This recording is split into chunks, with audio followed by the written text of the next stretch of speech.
I don't answer the question will it affect my score, कि अगर मैं answer नहीं देता क्या ये मेरे स्कोर के ऊपर अफेक्ट करता है। चलो इसको देखते हैं। इफ द प्रेफर वेल, अगर स्पीकिंग, जिन स्टूडेंट्स को स्पीकिंग में बहुत डर लगता है, स्पीकिंग में उनका बैंड स्कोर नहीं आ रहा, तो आपकी स्क्रीन के ऊपर जस्ट 1 डे पहले रिजल्ट आया है।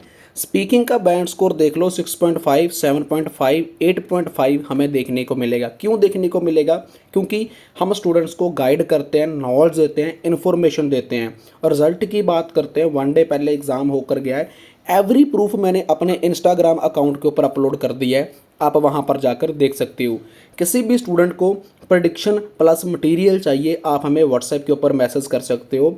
प्रडिक्शन वाला मटेरियल ही हमारे पास अवेलेबल होता है, जिसकी वजह से स्टूडेंट का 9 बैंड 8 बैंड हमें देखने को मिलता है। अगर हमारा प्रडिक्शन मटेरियल 100% वर्क करता है, उसी की वजह से स्टूडेंट का रिजल्ट 9 बैंड 8 बैंड देखने को मिलता है। अगर हमारा प्रडिक्शन मटेरियल वर्क 100% ना करता, तो स्टूडेंट का 5.5 या फिर 4.5 बैंड स्कोर आता है। जैसे देख सकते हो, हमारे से प्रिडिक्शन लेने से पहले और हमारी प्रिडिक्शन लेने के बाद रिजल्ट 100% है। You can drop me message on WhatsApp. Mostly students को इन बातों का नहीं पता होता कि स्पीकिंग में एक्चुअल में यूज़ क्या करना होता है। आज मैं आपको पार्ट 1, आप स्क्रीन के ऊपर देख भी सकते हो, पार्ट 1 में क्या कुछ यूज़ होता है उसके बारे में बताऊंगा। पार्ट 2 में क्या यूज़ होता है, क्या यूज़ करना चाहिए, एंड पार्ट 3 में, इन तीनों के बारे में हम डिस्कस करेंगे इस वीडियो में। तो पहली बार हमारे चैनल पे आए तो मस्ट सब्सक्राइब दिस चैनल, क्योंकि मैं आपको पॉजिटिव और नेगेटिव दोनों चीज़ दिखाऊंगा कि जिसकी वजह से आपका स्कोर आता है और जिसकी वजह से आपका स्कोर नहीं आता आपकी स्पीकिंग में। उन्हीं टॉपिक के ऊपर हम बात करेंगे आज इस वीडियो में। पार्ट 1 से शुरू करेंगे। सो पार्ट 1 की शुरू की बात करते हैं। तो यहाँ पर स्क्रीन के ऊपर कुछ लिखा है, आपको वही समझाऊंगा जो इसके ऊपर लिखा गया है। एग्जामिनर हमें किस टाइप से, किस पार्ट से हमें क्वेश्चन पूछता है, एंड इंग्लिश को चेक करता है language for making criteria each part of test. Part 1 की बात करते हैं। If you are strong in speaking part 1, कि अगर आप स्ट्रॉन्ग हो स्पीकिंग की पार्ट 1 में, but not in the other parts, but other parts में आप स्ट्रॉन्ग नहीं हो, लाइक पार्ट 2 एंड पार्ट 3। अब हमें करना क्या चाहिए? अगर आप स्ट्रांग हो पार्ट 1 में, सभी स्टूडेंट बोल लेते हैं, पार्ट 2 पार्ट 3 हमारे लिए थोड़ा सा मुश्किल हो जाता है, then you will not get a good score, कि आप अच्छा स्कोर नहीं कर पाए। So you must do will in the all part to get good score. आपको ऑल पार्ट में ही अच्छा स्कोर लेना होगा। अब मोस्ट ऑफ क्वेश्चंस आर बहुत ज्यादा इजी होते हैं पार्ट 1 में, but yourself your country, so doing well in this part is expected for high level students, कि हम एक्सपेक्ट करते हैं कि हाई लेवल स्टूडेंट्स को लेकर।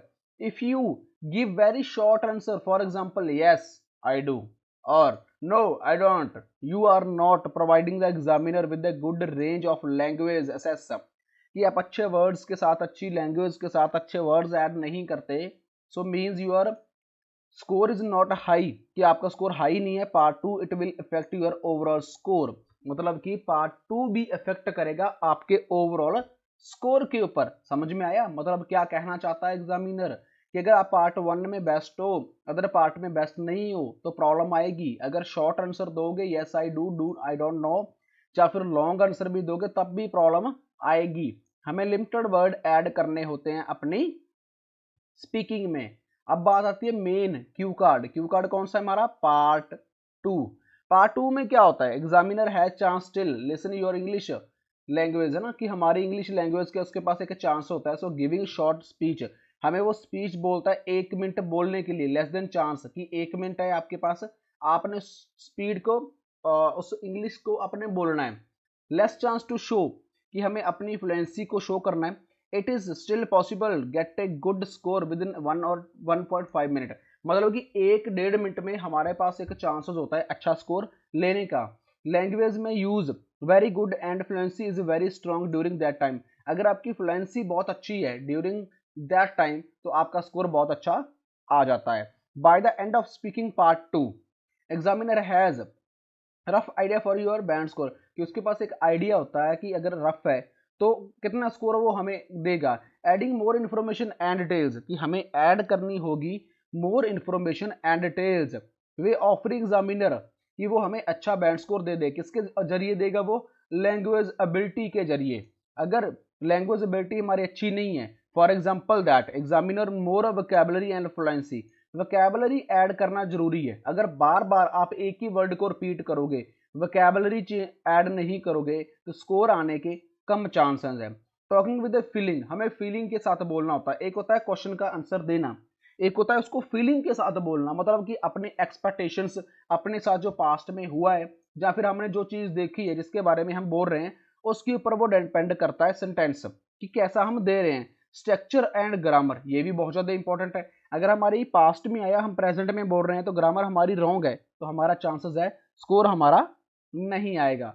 ठीक है, एग्जाम्पल देनी जरूरी है। अगर आप एग्जाम्पल देते हो, example of past, idea, future में, तो ग्रामर सेंटेंस जरूरी है, उसको अंडरस्टैंड करना। Try to find way showcase your English is part 2। आपको क्या समझ में आया इसमें? पार्ट 2 में क्या कुछ करना है? 1 to 2 मिनट में हमारे पास चांस है इंग्लिश को बेस्ट करने का ड्यूरिंग दैट टाइम। उसमें क्या कुछ चीजों का ध्यान रखना है मुझे?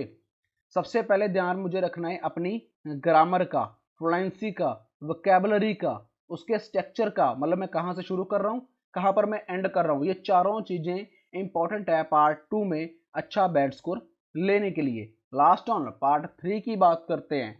पार्ट 3 में वो क्या कह रहा है? पार्ट 3 में कह रहा है कि पार्ट 3 चांस एग्जामिनर आपके पास क्वेश्चन कि वो रिक्वायर है स्किल को लेकर आपकी इंग्लिश आंसर पूछेगा कि अब about whether then yourself, कि हमें वो वर्ड के ऊपर कहीं से भी क्वेश्चन पूछ सकता है। This requires a better level of English answer, कि हमें बेटर लेवल से इंग्लिश का आंसर देना होता है। फॉर एग्जाम्पल दैट एग्जामिनर हमें range of vocabulary, grammar, fluency, pronunciation giving example. जब भी आप पार्ट 3 की बात करते हो, आप आंसर देते हो इन चारों को साथ मिलाकर, वोकैबुलरी, ग्रामर को लेकर, फ्लुएंसी को लेकर, आपने साथ में वहां पर ऐड करनी होती है एक लाइव एग्जांपल। जो मोस्ट ऑफ स्टूडेंट, दिल से बताना कमेंट कर कर, जो आप ऐड ही नहीं करते पार्ट 3 में। क्वेश्चन का आंसर तो दे देते हो, ग्रामर भी लगा देते हो, वोकैबुलरी भी ऐड कर देते हो, फ्लुएंसी भी आपकी ठीक होती है, बट आप एग्जाम्पल ऐड नहीं करते, जिसकी वजह से हमारा स्पीकिंग में स्कोर है 5.5 ही देखने को मिलता है। ये बात सच है, मुझे कमेंट में जरूर बताना। ठीक है सर, आगे चलते हैं। आगे वो क्या कर रहा है? आगे ये दो टॉपिक ही मेन है जो मैंने समझे हैं कि well the examiner decide my score in the test to later on. Most of student का ये सवाल होता है कि सर मैं ये पार्ट 1 बोल कर आया हूँ, ये पार्ट 2 बोल कर आया हूँ, ये पार्ट 3 बोल कर आया हूँ, अब मेरा स्कोर कितना आएगा, मैं कितना स्कोर लूंगा है? How to decide examiner? Examiner decide कैसे करता है? एग्जामिनर डिसाइड करता है, कंडक्ट करता है, score will given the end of test, कि भाई जब हमारे तीनों पार्ट हो जाते हैं देन एग्जामिनर हमारा जो स्कोर है वो राइट डाउन करता है। आपने देखा होगा पेन एंड पेंसिल के साथ, जिन्होंने पेपर दे दिया है स्पीकिंग का, जिन्होंने देना है वो भी सुन लें, वो हमेशा पेंसिल के साथ कुछ ना कुछ लिखता रहता है, और वो हमारा डिसाइड करता है पार्ट तीनों का ही स्पीकिंग और स्कोर, तभी वो साथ के साथ हमें आंसर दे देता है। No there are no model answer use, कि हम कोई मॉडल आंसर वगैरह does have model answer use नहीं होता। उनके बाद different English and different answers होते हैं। ये कुछ भी आप कर सकते हो, आंसर दे सकते हो, कि हमें जरूरी नहीं है कि जो कॉपी पे लिखा है हमें वही पेस्ट कर कर ही अपना एग्जामिनर को आंसर देना है। अब mainly think that if I don't answer the question well it affect my score, कि अगर मैं आंसर नहीं देता क्या ये मेरे स्कोर के ऊपर अफेक्ट करता है? चलो इसको देखते हैं। इफ द प्रेफर वेल, अगर स्पीकिंग में मैं आंसर नहीं देता अपने क्वेश्चन का एग्जामिनर के, तो स्कोर के ऊपर इफेक्ट पड़ता है या नहीं पड़ता, वो आपको बताता हूँ इस वीडियो में। Produce good English other questions, you can still a good score. Struggling with only one question while the other fine should not affect your score बिजली। अगर आपको 5 क्वेश्चन पूछे गए हैं, 5 क्वेश्चन का आपने आंसर बहुत अच्छे दिया, बट 6 क्वेश्चन का आंसर आपने नहीं दिया, तो मोस्टली बहुत कम चांसेस हैं कि हमारे स्कोर के ऊपर वो चीज अफेक्ट करती है।